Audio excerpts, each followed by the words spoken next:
SNHell, a look back at Saturday Night Live with your hosts, Matt and Keith.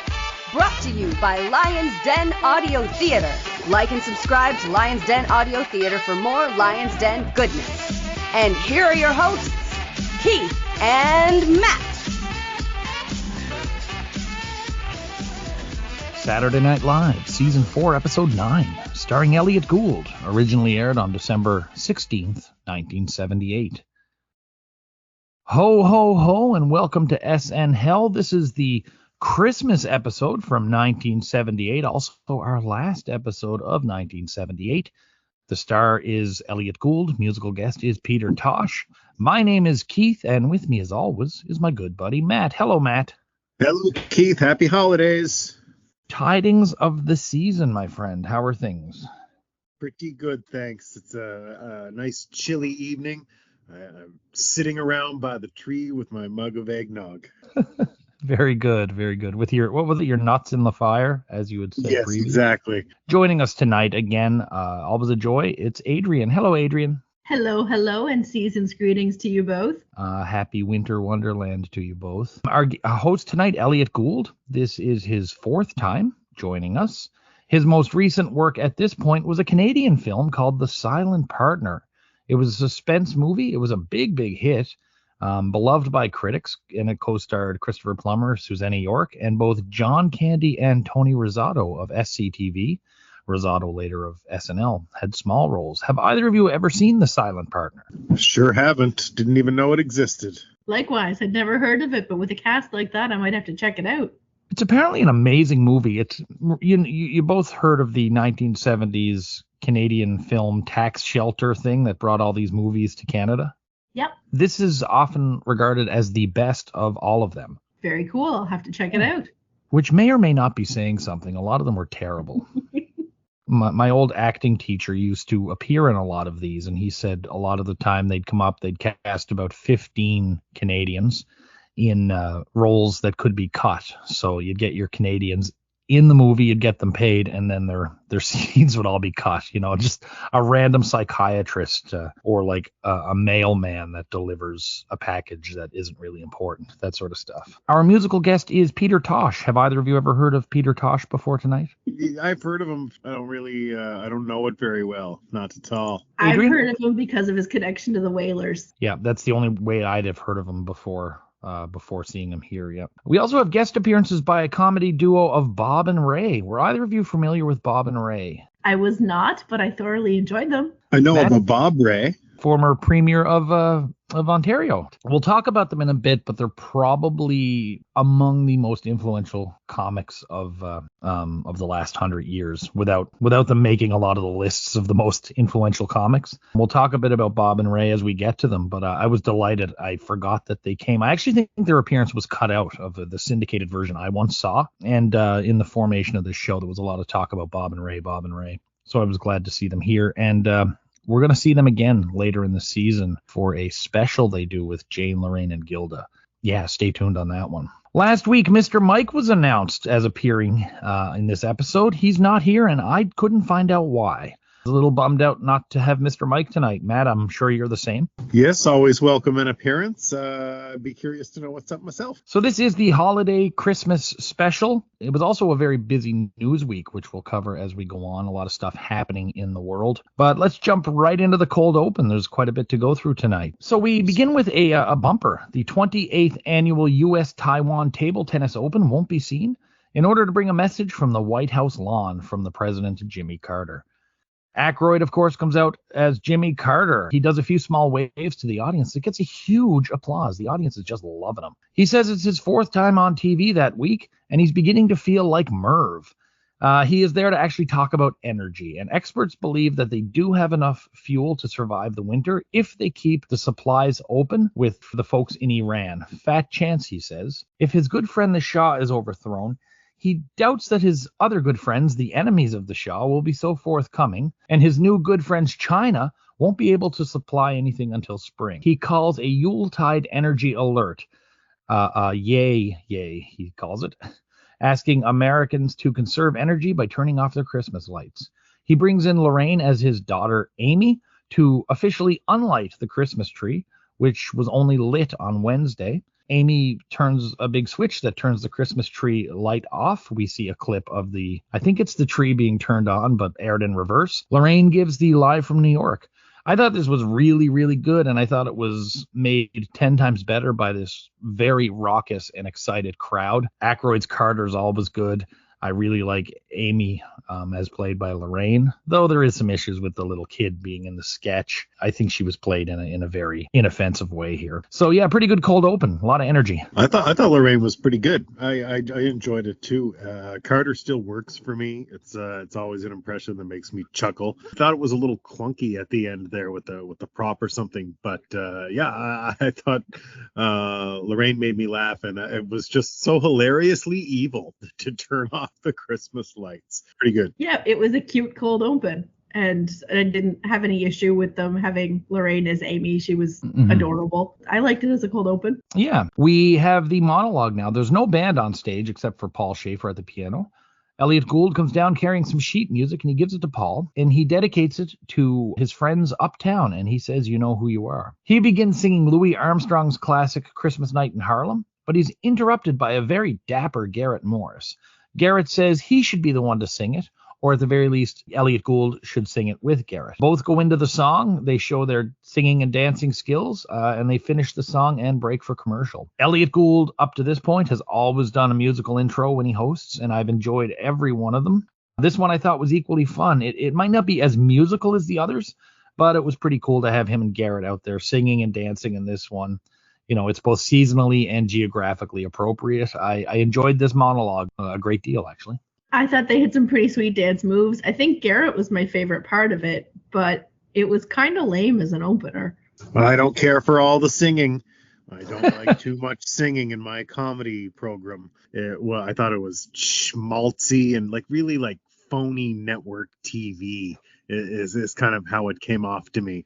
It wasn't the cool show I came here to see. I didn't like it. Bad taste to me, though. You enjoyed the first Elliot Gould, and they've all been diminishing returns for you, if I recall. You've liked each one less and less. Truly, we'll see how it goes, but that seems to have been a pattern as of late. Yeah. We now go to an ad for the Baby Norway all-flammable Christmas tree. We have Dan as a Rovco pitchman. There's a new product that's a small artificial tree that's built to burn. We see Bill and Lorraine as a couple who, after struggling with a blowtorch, burn the tree. She says it's just like a Yule log. The tree will burn for hours and then put itself out. It costs $29.95 and comes in 3 great colors. We then go back to Dan, and he burns all 3 colors of trees. Pardo says, order now, and you'll get an all-flammable wreath. This was not too bad. You know, usually with these things, these ads, you can see some sort of twisted logic in there. I'm not seeing much twisted logic in this one, or any logic at all, beyond your tree and your Yule log being the same. The biggest laugh for me in this thing was watching the crew guys put the fire out after the sketch was over. Beyond that, though, I was kind of disappointed in this one because I've been kind of waiting for it. In my notes, Keith, I have the fire blankets and extinguishers were the best part. Yep, agreed. Yep. I felt like they just wanted to light some trees on fire, which, granted, is also pretty funny when it's little cheap plastic looking Christmas trees. So there, but yeah, the best part was the crew trying to put out the fire they had lit. Yeah. I thought this was okay. It made me laugh. The premise, of course, is absurd. Dan is in his usual top form as this absurd character. And I was pretty surprised that they just kept lighting them bitches on fire and just letting them go up. They couldn't do that today. They wouldn't dare. I wondered, yeah. Yeah, I don't think they'd have such open flame in the zoo. And they weren't particularly careful. Lorraine just stuck a torch in the thing. It was not controlled. No, they were like, fuck it, we're gonna light a fire. So yeah, definitely a special effects sketch, if you will. I don't know. I still thought it was funny. I guess it's stupid. I love these terrible products. I don't know if the rules changed. Remember that Great White concert where people were killed? Oh, yes, the Metro Club, yeah. I'm wondering if that changed, because before that we could have fires on stage, and I haven't seen one since. Interesting. I don't know. Yeah, probably with an audience of that size and a building like that, we're probably just against the rules now. We're now off to the Widettes, and this was written by Franken and Davis. It begins with Jane on the phone, and she's standing behind the counter speaking to Trans-American Airlines about her reservations. She then comes out from behind the counter, revealing a very large rear end. Her husband, Bob, played by Dan, enters with an equally large bottom and brings in groceries because he's invited his brother to dinner. He also displays a glass sculpture that he bought at a shop. He had to pay for two because apparently he knocked one over off the shelf with his butt and broke it. John as Jeff and Gilda as Tammy enter as the kids. They also have large rear ends. Gilda's is also extremely weirdly shapen. John is very hungry, and Tammy says she's sad that she didn't make the cheer team. Elliot Gould enters as Uncle Jerry. He admires Gilda in her cheer suit and says she's turning into quite a real piece. Jeff says he has to go to the bathroom and wants to know where his copy of War and Peace is. We then hear a smoke alarm, and all of them decide to evacuate the house. Belushi comes running out of the bathroom with toilet paper hanging out of his pants. First thing that jumped out at me was Gilda's character is named Tammy Wynette. I mean, that's got to be a play on country star Tammy Wynette's name. Either way, this was just a completely ridiculous piece. It was 100% based on the cast wearing absolutely ridiculous costumes and hamming up a scene as best they can. They were definitely all in as a group for this, and they obviously had fun.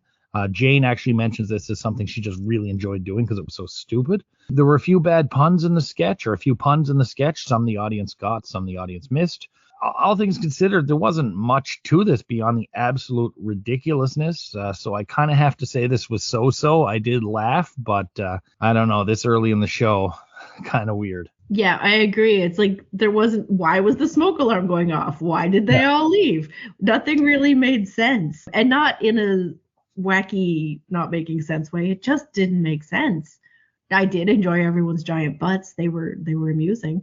This was absolutely dead on arrival for me. As soon as I saw that fucking butt and heard Wynette, I'm like, okay, I know what's up. I kind of felt like they were, it felt like cool city people poking fun at the Midwest at times too, with their accents and their mac and cheese.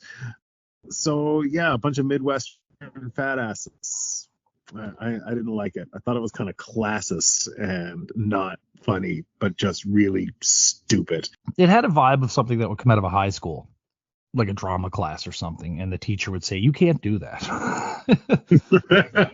So I got curious and I checked, and Dan was definitely in his Wynette costume for the tree commercial. He just had a big coat over it, and I kind of wondered if he might have had it on for the Jimmy Carter bit as well, which might have gotten some of the laughter that we got from the beginning, but he definitely had it on for the tree commercial. We're now off to Don't Look Back by Peter Tosh, Jamaican reggae star. His most recent album was Bush Doctor, and that was released on Rolling Stone's record. It peaked at 104 on the US charts.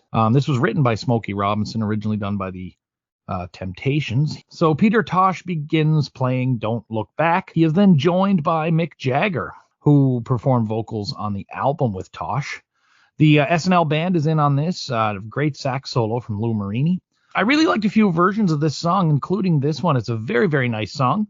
The only knock is that I kind of thought Mick's stage histrionics or his bouncing and kicking the legs were kind of a tad annoying along with this song, but I think that's just Jagger and how he kind of has to do it.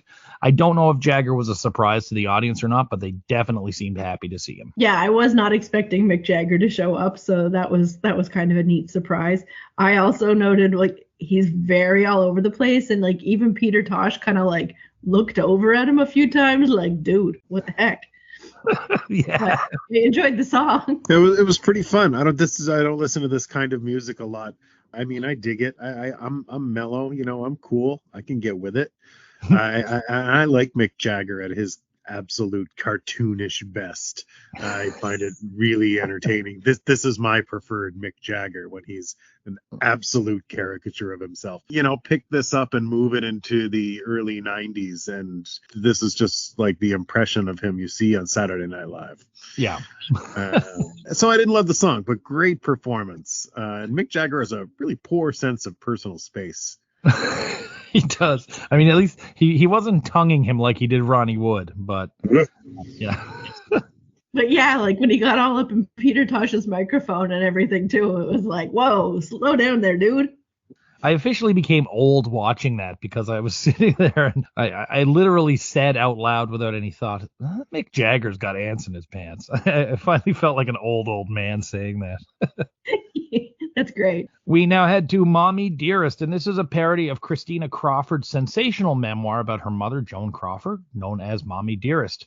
Book is still talked about today. It's still seen as one of the most defamatory, whether it was true or not, tell-all memoirs. Went on to be the basis of a movie a few years later starring Faye Dunaway as Joan Crawford. And the movie took the sensationalism to an even bigger level.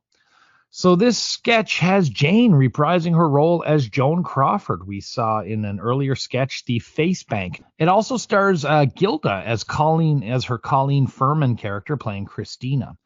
So we see an insanely abusive and neglectful Crawford who will ask her daughter for hugs and kisses, only to get angry when her lipstick is messed up and her clothing gets wrinkled. Crawford threatens to cut Christina out of her will, which she actually does in real life. Crawford walks Christina, I'll just say Colleen, through the steps for greeting guests when they come. There's some funny bits here where Jane is so graceful and Colleen is completely uncoordinated and foolish. We then get our first prominent bit from Yvonne Hudson as Crawford's maid Beulah. She announces that Archer Armstrong, a reporter from the Hollywood Reporter, has arrived, and that is Elliot Gould, who comes in and has a funny exchange with Colleen. Joan gives Colleen her Christmas present. It's the previous night's supper, which she didn't eat. Lorraine, Dan, and Bill enter as Katharine Hepburn, Clark Gable, and Cary Grant. Hepburn tries to get the dirt from Colleen on how many men Joan Crawford sleeps with. Gets Colleen to tap her foot multiple times to indicate, because Colleen won't speak. Colleen taps her foot many, many times. Clark Gable gives Colleen a pound of raw chuck. He was going to get her a pony, but her mother said not to. And then Cary Grant gives her 2 pounds of liver. He was going to take her to the circus, but her mother said not to. Joan Crawford then holds an Oscar, which is actually a flask of liquor. She says that her best role ever was as Christina's mother. We then cut back to an older Christina writing a letter to her deceased mother, thanking her for being the source of her best-selling book, Mommie Dearest. A lot to unpack with this one. It was a long sketch. This is a shot at... Look, there's two ways to look at it. This is either a shot at Crawford or a shot at Christina for writing the memoir, which was pretty much widely disputed. Christina Crawford was pretty much regarded as having written a book of fiction and accused of trying to cash in on her late mother's fame.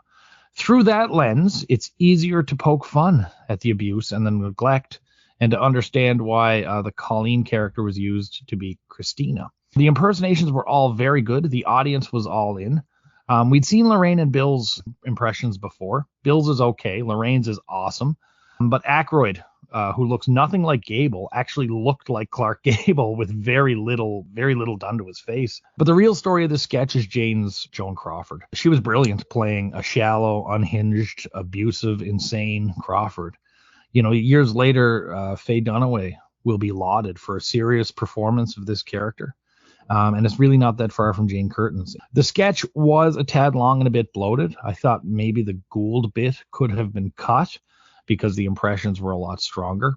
I've really been waiting for this sketch to come up. Last time I had seen it, I wasn't as familiar with I hadn't seen the movie and I still haven't read the book. But unfortunately, like with this, other than little bits and pieces here, I didn't laugh a lot, I guess, other than kind of the impressions and some of the ridiculousness, but I can definitely appreciate Jane's performance in this sketch. Yeah, I can see where you feel that about it. I actually really liked it. Again, mostly because of the impressions. I could have had no Elliot Gould in it, but I could have watched Jane be Joan Crawford for literally days. She was incredible. And I would watch her be crazy and graceful and crazy over and over again. Geez, Elliot's out here borderline ruining everything he's in. Just kidding, but he's clearly what a waste of space he is here. But much like Adrienne, I really liked it too. Performances were strong enough that they really just carried me through, so that I could feel it was long, but I never really felt bored. I was always just interested in watching Jane, and Gilda was funny enough.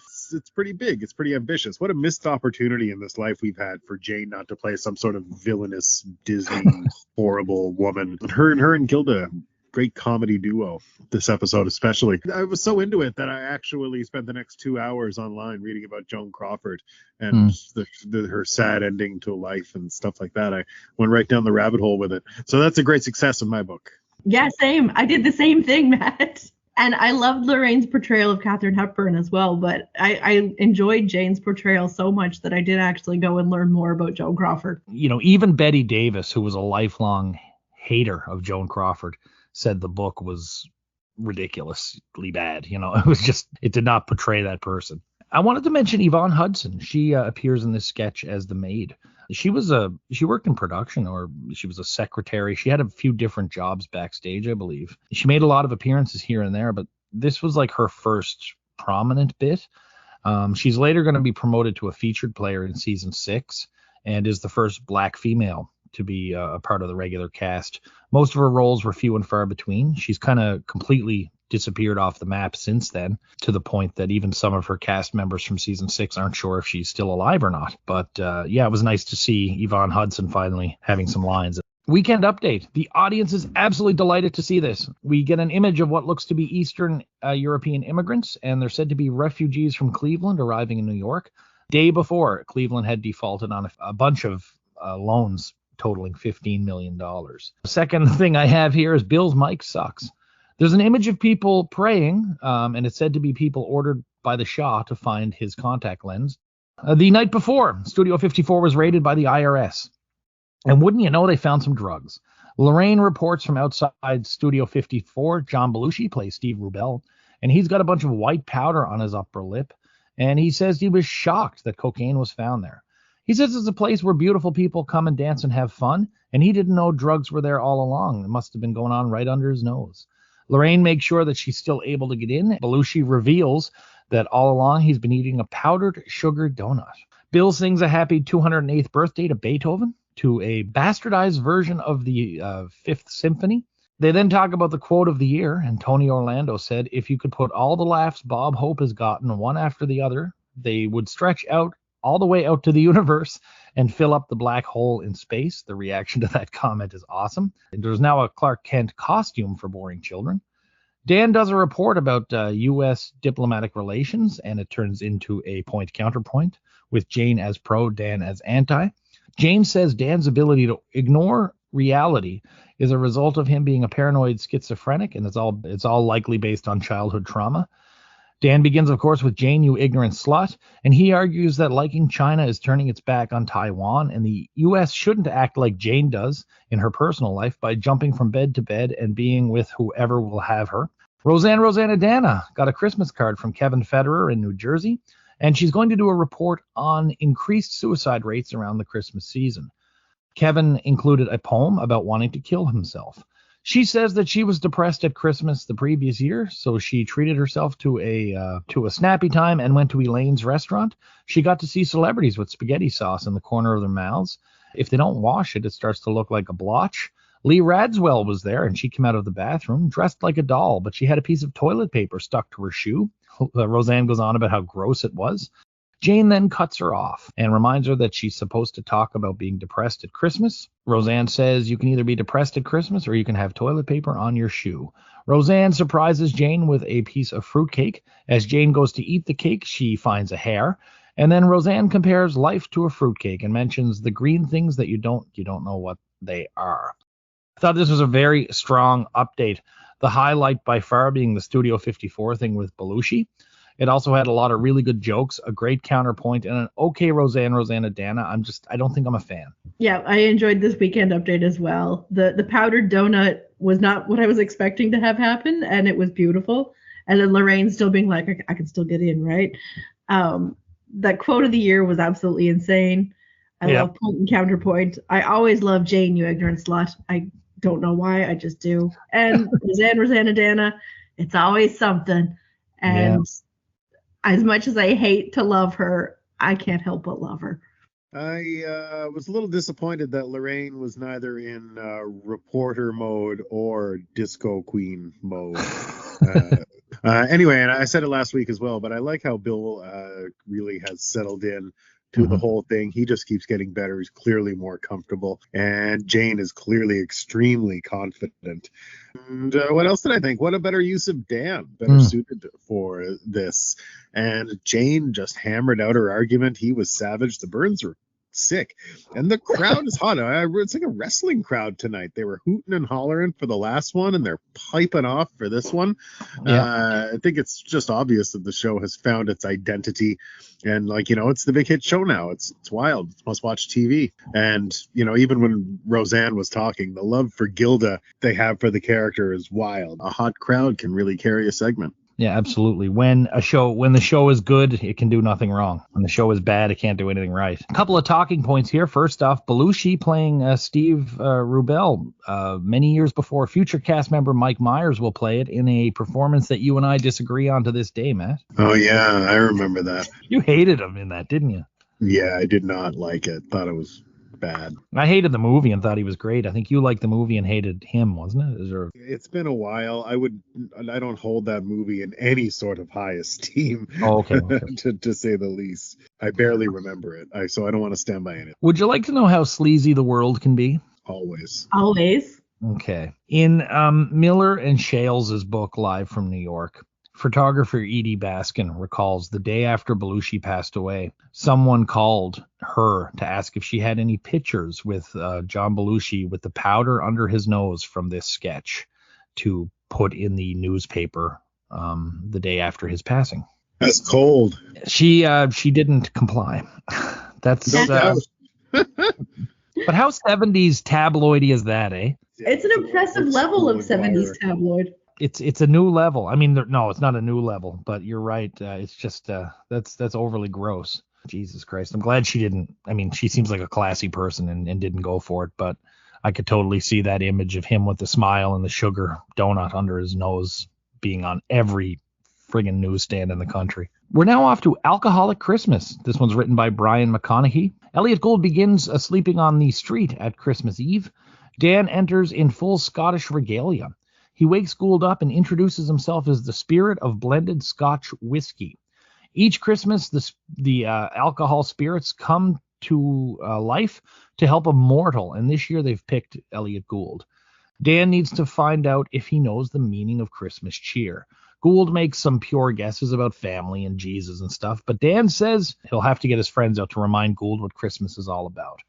Belushi comes in dressed in some traditional English garb, introduces himself as the spirit of Christmas gin that goes best with vermouth and tonic, but can also go well with aqua velva and battery acid. Garrett comes in I wrote here a fox hunting garb, and he plays whiskey, which can be best carried in a paper bag in the back pocket. Gould thinks they're there to help him stop drinking. Dan says Gould has already lost too much, and his life can only get better by incessant drinking. Belushi says the liver isn't a gland or an organ, it's a muscle that has to be worked out. Dan says Gould should strive to have a big nose with big manly veins. Gould gets their point and says that in order to be, you have to be yourself, and if you're a drunk, you should be a drunk on Christmas.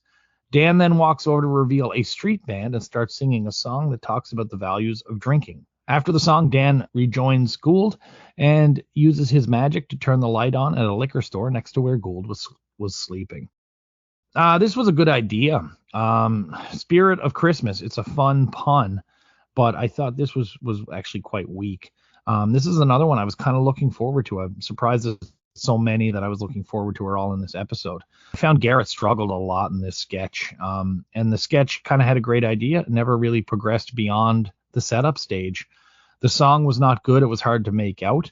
And I did like the look of the band, but this sketch never got out of first gear. And other than the great costumes and the really good use of the snow machine and a pretty cool set, there was really nothing to this. I really was disappointed. Yeah, I didn't care for this at all, except the costumes. Loved the costumes. That Beefeater outfit was phenomenal, but didn't like the sketch at all. The premise could have been good, but it wasn't.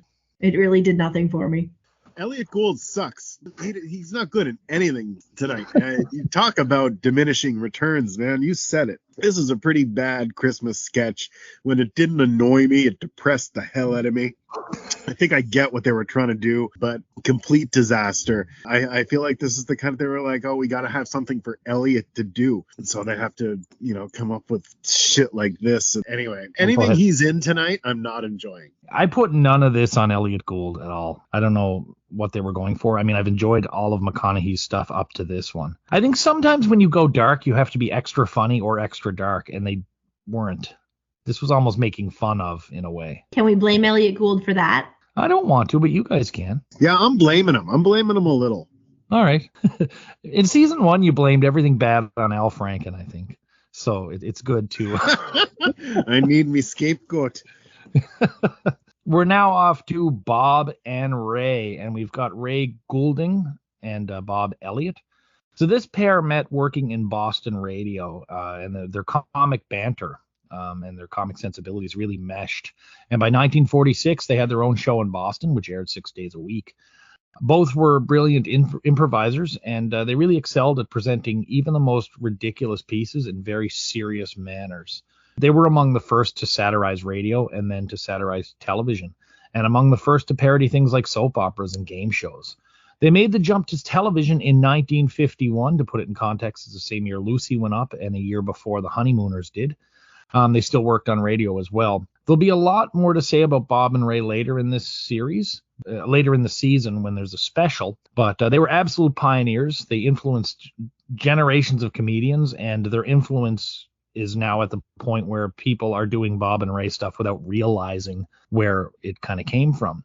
It's their dead serious manner of delivery and their choice in materials. Bob Newhart, David Letterman, George Carlin, Jay Leno, Kurt Vonnegut openly say that Bob and Ray were big influences on them. But also, like, I've never heard these names mentioned, but I can totally see, like, your Norm Macdonald, your Buck Henrys, your Jon Stewarts, Conan, Colbert, Carell, all those guys definitely seem to have some degree of what Bob and Ray were doing. Not to mention that like 80% of SNL or more is a direct take off of what they were doing. Bob's son is actually Chris Elliott, who goes on to be a cast member, granddaughter Abby Elliott. So we have 3 generations of Elliots having appeared on the show. And in a weird twist that I just found about some trivia here, Chris Elliott wrote a book about his father that parodies parts of Mommie Dearest, where Chris makes these outlandish claims and Bob refutes them in the book. So just thought I'd give a little bit of info about Bob and Ray there. Any thoughts about the bio before we get into what they do? I mean, these guys are big names that don't get their due. Yeah, well, that was a great bio right there. Thank you for that. I hadn't heard of Bob and Ray before this, and I know I'm getting into it before we get into the sketch, but I loved them. They were like an Abbott and Costello, Wayne and Schuster kind of vibe, and I would have preferred Bob and Ray to be longer and not had that previous sketch. Agreed. Yeah, this is that was pretty interesting. It's news to me. It's certainly I'm curious about it. And I guess I should say more after the sketch. Mm-hmm, Let me reserve comment. Just as a testament, after Ray passed away, Ray is the bigger fellow and Bob was still working. Bob Newhart, on his show Newhart, he cast Bob to play his father on an episode. I can totally see why. So let's go into the sketch here. So Bob and Ray are sitting at a set with 2 chairs. Bob talks about going through bus depots to try to find people to help out at Christmas time. Ray plays a man who was sitting at the bus depot and looked very depressed. Ray says that on Labor Day, he was having some drinks with his friends at his home back in Tacoma. And he thought a New York City Christmas tree should come from the Pacific Northwest because they have such great trees. So he chopped down a tree and got on a bus and went all the way to New York with a few stops along the way. As he's talking, there's a tree revealed, which is very small and very bare, but he had to keep it on his lap for the trip. And he notes that, in just their banter back and forth, he notes that there's a right way and a wrong way to go through a bus store when carrying a tree. He has come all the way to New York to try to sell the tree. He ran into a man who sent him to see newscaster John Chancellor to try to sell him the tree. There was already a New York City Christmas tree already that he hadn't noticed. Unfortunately, poor Ray couldn't sell the tree anywhere. So Bob wants to make his Christmas a good Christmas. He feels bad for him. Ray says he doesn't want tears. He has something else that will save his Christmas. He leaves and we hear a smash, and he comes back in with a old box of Christmas decorations. Turns out that he was a glass blower by trade and made some ornaments that he was going to sell for $1,200 a piece, but he unfortunately broke them. With his Christmas now on the brink of ruin, Bob gives him a carpenter's extension ruler to cheer him up for the holidays. This was very funny. This was great banter. I've come across Bob and Ray stuff a few times over the years. Always a lot of fun. Always seems like two fellas just sitting there chatting. You can very easily miss some of the humor, but when you're tuned into what they're saying, it's always hilarious. Really, really, really enjoyed this. Yeah, I loved it. And actually, John was upstairs while I was watching this part of the episode, and he laughed out loud at the right way and a wrong way to put a tree through a bus door, because there is. Yeah, but a lot of fun. These guys have such great chemistry together. It really just felt like they were having this great, easy back and forth conversation, sitting around the table having tea. The bit with the tree and him talking about carrying around the tree, holy shit, it was really funny thinking of him carrying the tree in his lap all over the country. Yeah, I got a lot of laughs out of it. I thought it felt a little long for me toward the end, but for the most part, I really enjoyed it. Especially, which one was the host? The guy without the tree? Bob. Bob is. Yeah. In March of '79, during one of Saturday Night Live's off week, there is a special called Bob and Ray, and I might have the name order wrong, Jane and Lorraine and Gilda, that I hope we can cover when the time comes. Yeah, for sure. Let's dig it up. Adrienne, will you join us? I'd love to. I loved Bob and Ray. They do a spoken word version of Rod Stewart's Do You Think I'm Sexy? Oh my God. I'm so in. We now go to St. Mickey's KOC, another one written by Brian Doyle Murray, and we've seen this one once before. It starts with Belushi as the Grand Knight Frank Leary, and he introduces Garrett as Father Bob Kimbutu from Tanzania, a guest priest who's there to deliver a prayer. Dan Aykroyd is then brought up as Deputy Grand Knight Jack Niehauser for a special report. He cracks an awkward joke about Leary buying a 2x4. The joke is not funny. Dan Aykroyd's delivery was hilarious. He gives a report on the Christmas banquet with spaghetti, but he won't read the financial report because it's Christmas, but he tries to get people moving the raffle tickets. He mentions Phil Burke, played by Brian McConaughey, as having sold 93 of them. Leary talks about the toy drive to send toys to Tanzania. Unfortunately, a bunch of them were broken, but I didn't write the name down, but a character played by Brian Doyle Murray is a toy salesman who took care of them. Father Kimbutu has some slides, and he wants to show people what life is like in Tanzania. Leary seems leery and says that the Boy Scouts broke the slide projector the previous night, so instead these slides can be passed around and held up to the light, and they are then thrown out to audience members. Lorraine appears as Sister Serena. She is the coach of the basketball team, and she accepts an award for the team finishing second place in a tournament, but she also has to explain herself for coming in second, as it's the first time in 50 years that the team has not won. Leary then has to present the award to the Temple Bethel team, coached by Milt the Stilt Finkel, played by Elliot Gould. He says it was a fine tournament and both had fine teams, but his team was good, and their team lacked stamina, drive, and the ability to defend. Bill again comes in playing Larry's goofball son, who won tournament MVP. Leary then calls out the girls from the kitchen, played by Jane and Gilda, and he gives them each a bottle of wine. They close the meeting by singing Little Town of Bethlehem. Nobody knows the words after the first bits. They then try to sing Noel, and they don't know the words either. Then they try Good King Wenceslas, and the only one that knows all the words is Jewish Mr. Milt the Stilt. They then end the meeting by saying the bar is open. Like the first St. Mickey's, the one that had Chico Escuela, this one is not laugh out loud funny, but it is so real, and its realness to me is hilarious. I've been at a meeting not unlike this, 2 days ago. I preferred the first one. This one was good too. There were little touches in here that made it really funny, like Dan's character pawed at Gilda when she came out to accept her bottle of wine. She wraps his knuckles. What really blew me away, though, at this sketch was when the camera pulled back and it revealed how small the set was. It legitimately looked like a big hall as I was watching the sketch, and it hadn't occurred to me that it would have only been small. I mean, the set's only about 10 or 12 feet wide. So it really kind of goes to show how good the camera work and the visual production has gotten since season 1. I laughed at this. I enjoyed it. But again, it's not really laugh out loud funny as much as it's like continual smile of recognition and a little bit of cringe in there too. What did you guys think? I'm always curious about sketches like this when it comes to you. I thought the exact same thing as you, Keith. I was slightly uncomfortable because it was every single union meeting or board meeting or church group meeting that I've been to. The set, the people there, the thanking the church ladies, bad jokes, everything about it I've seen in real life, and it was kind of frightening. I like this. As you might recall, Keith, I did not care for the previous installment of this sketch.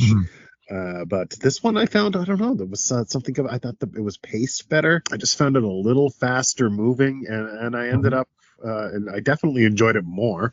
I wasn't sitting there laughing my ass off, but I was able, I think because of the faster pace, to appreciate the realism a little more, and the zany characters involved. And oh my God, when he corrected him with the tickets, it was a laugh out loud moment for me.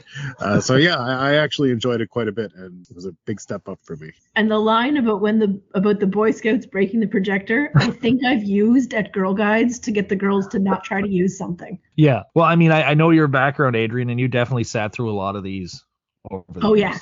Like so many of these. I've been the one serving the food at these sorts of situations. So getting caught in by the Jack Niehausers of the world. Yeah, this is very familiar territory. They say good art is a mirror of society, but this is just this mirror is too shiny, too clear. A little unsettling. Another thing I thought of is something I learned years ago when I was doing a comedy workshop. Someone said the testament of a good comic is the ability to tell a joke poorly. And if that's the case, Dan Aykroyd is a genius. For him to tell that joke as badly as he did, the guy's got real chops. Oh, it was perfect. It was exactly how it would have been told in one of those meetings. No question about it, yeah. The finance guy trying to be funny, you know.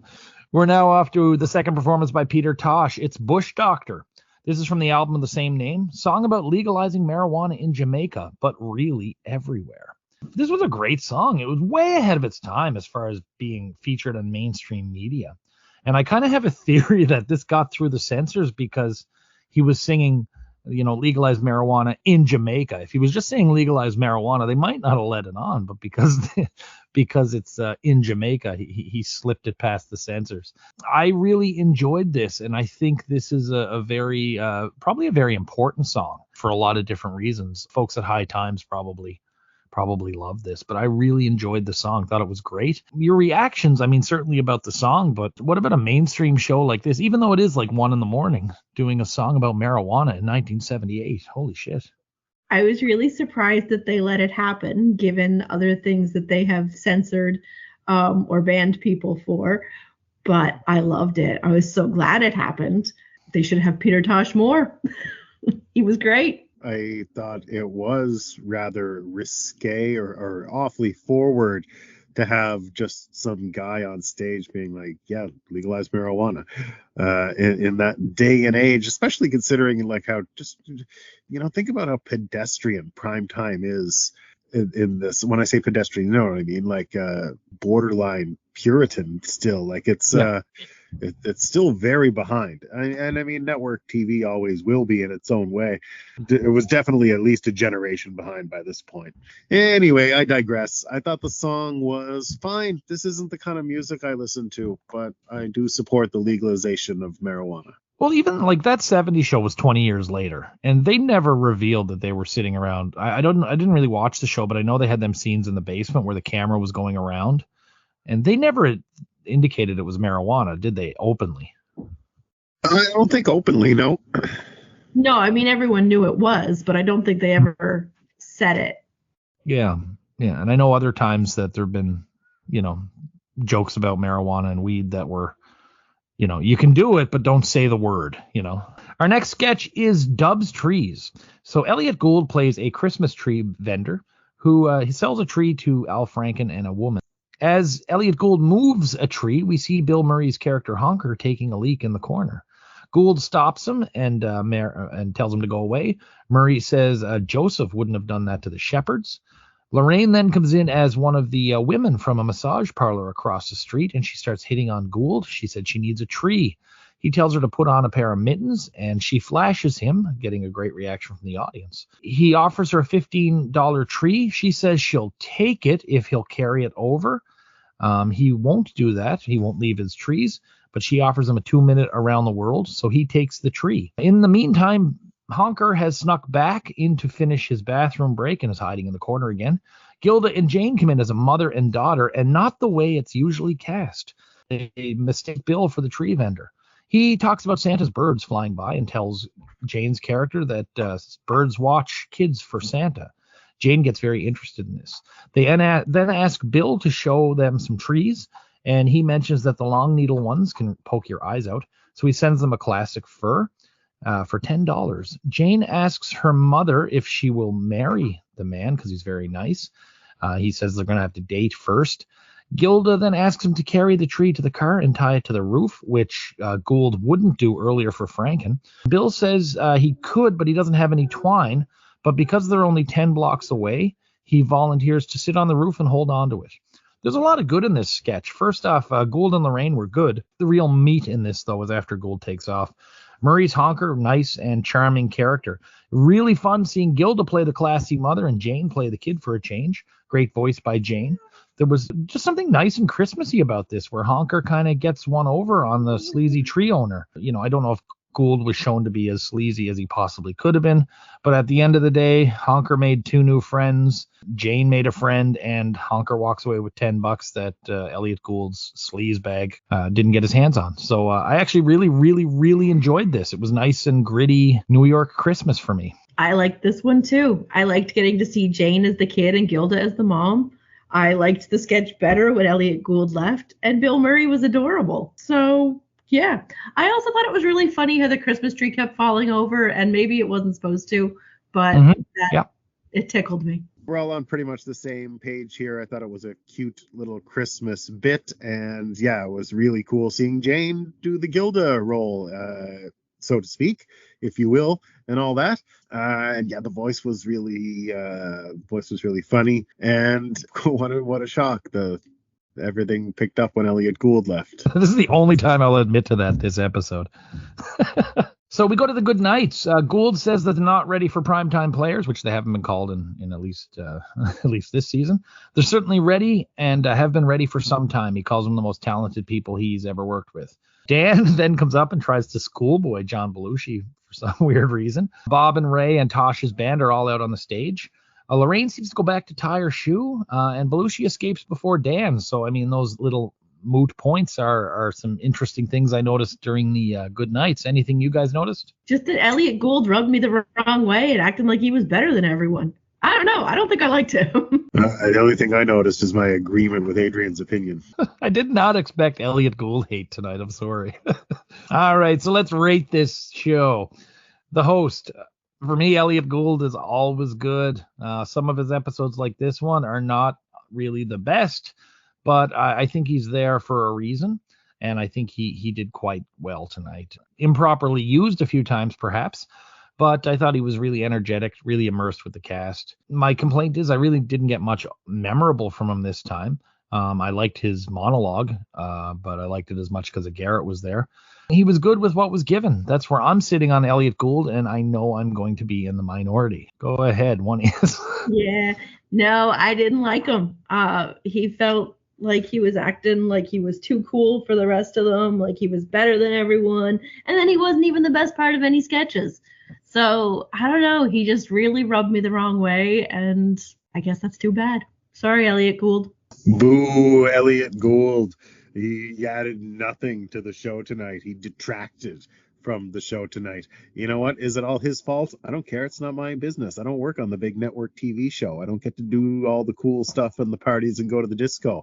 I just sit here doing a service to the public. This is like the lowest grade I've given a host in some time. Not that we actually graded, but this is certainly I'm really I'm squinting.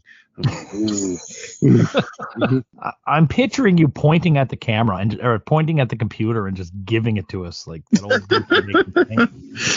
I just again, like, I don't know if it was his fault, but it doesn't matter if it's his fault. Like Adrienne said, he he certainly didn't add anything to the show tonight. And I didn't find him particularly funny in anything he was in.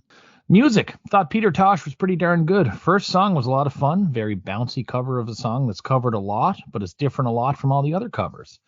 I enjoyed it. A nice surprise guest by Jagger, whether it was surprise or not. He did kind of have his idiosyncrasies in there, which were kind of obnoxious, but still made for a good performance. Second song, good song. A bit of a novelty to see this message as early as it was. And I enjoyed Peter Tosh. I thought it was a very, very good choice to host, and I thought he did, or musical guest, and I thought he did great. Yeah, he was a perfect musical guest. There was a little bit of politics in there with the second song, a little bit of extra star power with Mick Jagger, and both songs were funky. So, hey, good times. I think I don't think they knew about Mick Jagger, the audience, that is, because I know they probably would have said something when they were, they probably would have woohooed when he came out in the first place. But after all the years of watching the sports entertainment, I can read a pop, and I think that was a surprise. But yeah, you know how much I loved that cartoonish oaf dancing around and mugging and running and taking his shoes off and just being an ass. That's why I love him. That's the version of him that I love the most. When he's earnest and serious, I'm less inclined. I'm not interested. But yeah, holy shit. As for the actual guy, I keep losing my train of thought. It was fine. I don't like that kind of music, but I think it's a good choice. I would book this for my cool late night show for the kids. Of course, all them dope smokers that watch our late night show, oh, they're gonna love this. Let's get this guy. So what was the worst sketch of the night, gang? Alcoholic Christmas. That was the worst sketch of the night. 100%. I second that motion, sir. Alcoholic Christmas was annoying and depressing and just an irritation start to finish. That's a definite sweep. I actually wrote, Adrienne, I wrote yours in before you even said it in my little spreadsheet here. Perfect. And it wasn't even close for me. So what was the best sketch of the night? I'm going to let you know I didn't include Bob and Ray, but you guys are certainly more than welcome to. I wasn't going to include Bob and Ray, so I'm going to keep it that way. I would have to say that my best sketch of the night, excluding Bob and Ray, is Mommie Dearest, because it was, I don't know, it was Jane.